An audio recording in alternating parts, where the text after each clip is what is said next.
Continuamos con Ciro Gómez Leiva por la mañana. 9:09, saludamos al periodista Genaro Villamil, periodista de muchos años, ha trabajado muchos años el tema de medios de comunicación, escribe regularmente, casi todas las semanas en Proceso y en algunos otros medios, ha publicado varios libros y hace unos días comenzó a circular La caída del telepresidente, de la imposición de las reformas a la indignación social, un prólogo de Elena Poniatowska, lo edita Grijalbo. Genaro, gracias por estar aquí con nosotros, buen día. Al contrario, buen día, muchas gracias. Platícanos de la caída del telepresidente. Es el resultado, digamos, ya de pues ya casi 10 años de investigación del caso Peña Nieto, o del modelo Peña Nieto, la mezcla televisión política, ¿no? Solo que en este caso ya es la crónica, digamos, de los 2 primeros años. Me tocó cubrir prácticamente todas las reformas legislativas y las reformas estructurales en el Senado, y originalmente iba a ser eso, un libro de explicación de las reformas, de las 11 reformas del Pacto por México, una explicación del mecanismo del Pacto por México, una investigación crítica, y de repente pues nos topamos con Tlatlaya, y después Ayotzinapa, y después la Casa Blanca, y después lo que ha ido sucediendo en los primeros meses de este año. Entonces se transformó de un libro que revisaba el proyecto o la propuesta de Peña Nieto en una crónica, digamos, del ascenso y las situaciones más críticas del año pasado, ¿no? Y me encuentro, digamos, con el desafío de replantearme a mí mismo mi propia percepción de la visión de Peña Nieto sobre la presidencia de la República, y leo su tesis, la tesis que todo el mundo citamos, pero no la leímos. O sea, es decir, qué concepción de la presidencia de la República tiene Enrique Peña Nieto, qué nociones del manejo del poder desde la institución presidencial. Y pues ahí, ese es el primer capítulo. Ahí uno entiende por qué esta intención de una restauración presidencialista, ¿no? Está en el proyecto y está en la idea del propio Enrique Peña Nieto, ¿no? Bueno, haces un recorrido y haces una crítica. Ahí hay un punto que yo lo he cuestionado en muchas ocasiones, que es una visión.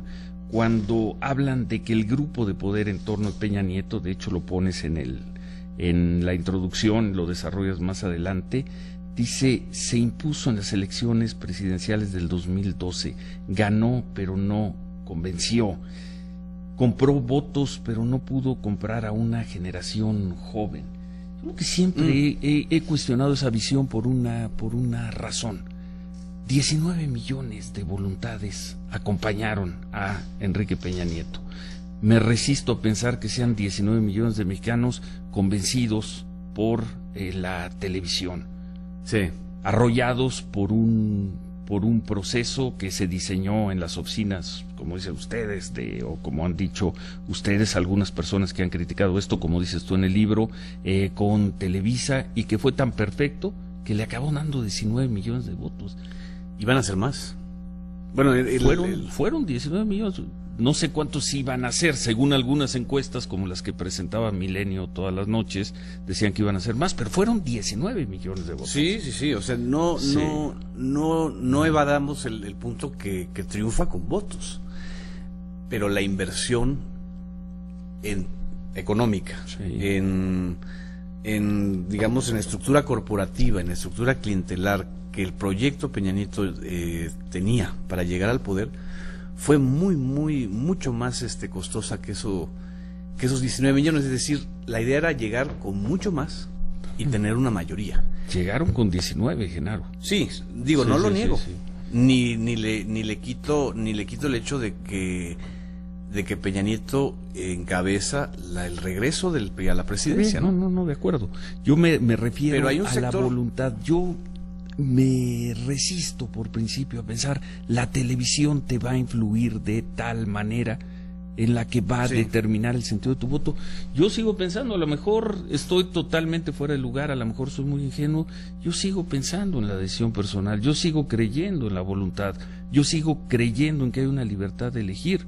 Yo Sí. vi a López Obrador en la televisión prácticamente desde el día final de la elección del 2006 y no lo he dejado de ver hasta el día de hoy. Así es. Y juega con las reglas que le dieron la reforma del 2007, la reforma no sé qué año. Sí, También sí, lo sí. veo ahí. Sí. Evidentemente la televisión cubre a todos, Ujú. pero aquí había un proyecto de compra de tiempo aire, Sí. y de compra y de promoción de la figura que no tenía ningún otro candidato. No lo tuvo ni López Obrador ni Josefina. No en la manera sistemática y planeada como lo tuvo. López Obrador lo tuvo, pero mal, ¿no? Lo hizo pésimamente mal en Televisión Azteca. Exacto. y Ese lo además hizo no- mal, lo hizo muy mal. No había Sí. un proyecto tan acabado y la verdad tan inteligentemente planteado de mezclar mercadotecnia televisiva con política. Esa es la fórmula, y esa fórmula le resultó a Peña Nieto. Es decir, ¿Le resultó? en 5 años de ser un político muy local y desconocido, se volvió el segundo político más conocido a nivel nacional, generó votos, no lo dudo, generó también muchos grupos de interés que ahora están también confrontados entre sí y también le están pidiendo a Peña Nieto que cumpla con muchos de aquellos planteamientos, y también generó resistencias. Y el planteamiento ahí, sobre todo en esta parte, es que las resistencias más fuertes fueron justamente con la generación más joven. La generación que ahora ya es, y lo vimos en estas elecciones, es la generación que ha ido desertando de la televisión abierta, ¿no? No del lenguaje audiovisual ni del lenguaje televisivo. Que ya había desertado en el 12, según todas las estadísticas. A Sí. lo mejor Sí, ese sigue es el- desertando. es Pero el finalmente 5 millones de votos que no le composición alcanzaron. social de la sociedad mexicana del 2012, que le dio 19 millones de votos a Enrique Peña Nieto, la composición no es muy distinta a la que en el 2015 llevó a un candidato que no estuvo en la televisión, como el Bronco, Ujú. no a ganar, a arrasar Así es. en Nuevo León.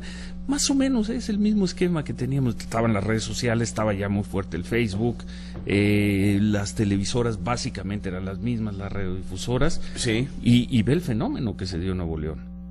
Voto de castigo muy fuerte al gobierno de Rodrigo Medina, que también en parte también eso tenía el triunfo de Peña, es decir, un voto de castigo de muchos sectores de la clase media hacia los 12 años de los sexenios de los gobiernos panistas, ¿no? Pero votaron por él. Y yo sigo sacando cuentas. Dicen, la televisión llevó a Peña Nieto a la presidencia. No me dan las cuentas.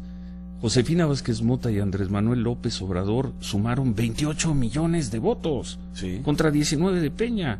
Sí. Entonces, Entonces, esa discusión yo Sí. entro a esa discusión en el anterior libro, en el Gran sí, Montaje. sí.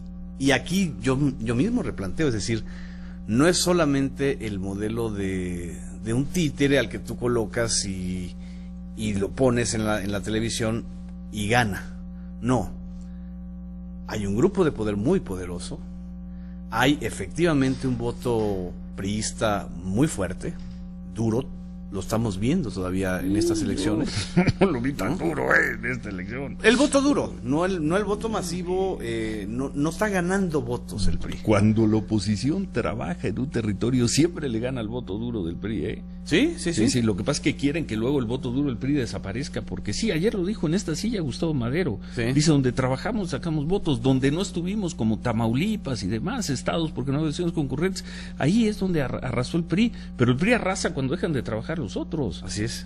Y tenemos ya experiencia de sobra en todo el país. El PRI, el voto del PRI jamás iba a perder Puebla, porque el gober precioso, y lo hicieron pedazos. Así es. Jamás el Ulises Ruiz va a perder Oaxaca. Ulises Ruiz había arrasado en el 2009 con una pésima oposición y lo arrasaron en el 2010.